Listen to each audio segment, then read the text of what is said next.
Drama serial खुमार की next आने वाली एपिसोड में आप लोगों को दिखाया जाएगा कि कहकशां बेगम आती और आकर बात करती और कहती है कि बहुत जल्दी से वो तुमने क्या सोचा वो था कि हम आपके नीचे लग कर रहेंगे, आपके आगे आपकी बातें मानते रहेंगे तो आप खुश रहेंगी, शाद रहेंगी और आप इस तरीके से हमारे ऊपर फ़ख्र करेंगी।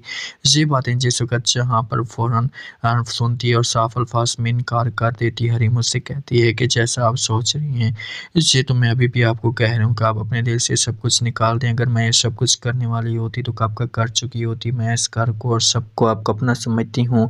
आप लोगों को मैं अभी भी रिकमेंड कर रही हूँ कि आप ये सब कुछ ना करें और फैज़ को यहाँ पर आने दें। कहकशां बेगम इनकार कर देती और बड़ा फ़ख्र महसूस करती और कहती है कि अब मेरे बेटे की जॉब लग चुकी है और बहुत जल्दी हम आपको किक मार कर यहाँ से जाने वाले हैं। तो जहाँ पर हरीम मुस्कुराती और जवाब देती और कहती कि अल्लाह करे कि आपकी किस्मत में ऐसे ही हो, आपको कुछ ना कुछ फल और कुछ ना कुछ रिज़ल्ट मिले। लेकिन एक बात का आपने ख़ास तौर पर ख्याल करना है, जिस दिन आप लोगों को एहसास हो जाएगा तो उस वक़्त हो सकता है कि बहुत देर हो जाए।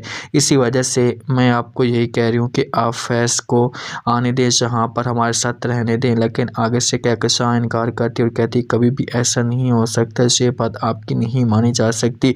दूसरी तरफ आप लोगों को ये भी देखेंगे कि फैज़ का वालिद हरीम को अपने पास बुलाते और कहते कि बेटा चंद बातें मैं आपके साथ करना चाहता हूँ, आओ मेरे पास बैठ जाओ। तो जहाँ पर जब वो हरीम बैठ जाती है, फैज़ का वालिद कहते हैं कि बस मैं आपके साथ और कोई बात नहीं कर सकता, मैं तो इतना शर्मिंदा हूँ कि आपका सामना नहीं कर सकता। बस एक रिक्वेस्ट है मेरी आपसे, एक इल्तिजा है मेरी आपसे कि आप प्लीज़ मुझे माफ़ कर दें, क्या ये सब कुछ आप कर सकती हैं। तो जहाँ पर जब वो हरीम खामोश हो जाती है और कहती है कि आप मेरे वालिद की तरह हैं और मैं कौन होती हूँ आपको माफ़ करने वाली, जो कुछ भी था मैं सब कुछ भूल चुकी हूँ। तो बेहतर से ही होगा कि आप भी इस चीज़ को भूल जाएं और नए सिरे से अपनी ज़िंदगी का आगाज़ करें और अपने लिए दुआ करें। तो यहाँ पर जब वो फैज़ के वालिद की आंखों के अंदर आंसू आ जाते हैं और बार बार कहते हैं कि बस मैं आपके एहसानों का कभी भी जो है वो हिसाब नहीं चुकता कर सकता, अगर आप इस मुश्किल वक्त में ना होती तो पता नहीं हमारे साथ क्या से क्या हो जाता।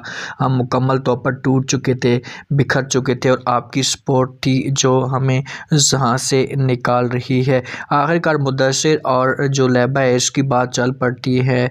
लैबा आती है मुदस्सिर के पास आकर बात करती है और कहती है कि आप जितना हमारे लिए कर रहे हैं ना बहुत अच्छा हमारे लिए कर रहे हैं। आगे से मुदस्सिर ये बातें सुनते हैं तो लैबा को जवाब देते और कहते हैं कोई ऐसी बात नहीं है, ये तो मेरा हक था, मैं आपकी सपोर्ट करना चाहता हूँ, मैं आपको इस मुश्किल से निकालना चाहता हूँ। सिर्फ और हरीम के लिए लैबा कहती है कि बस काश कि आपको मैंने पहले चूज़ किया होता तो ये सब कुछ ना होता। तो आगे से जब वो इनकार कर रहे तो मुझसे कहते क्या मतलब तुम्हारा, मैं तुम्हारी बात नहीं समझा। तो लैबा कहती खैर छोड़ो इस बात को, बस आपके एहसान हैं, आपके ये एहसान हम किसी दिन उतार देंगे, जो पैसा आपका खर्च हुआ है हम किसी दिन आपको वापस कर देंगे। मुदस्सिर कहते कि ऐसा कभी भी नहीं होना, मैंने कभी ऐसा सोचा और आप भी ना सोचें तो अच्छा ही होगा।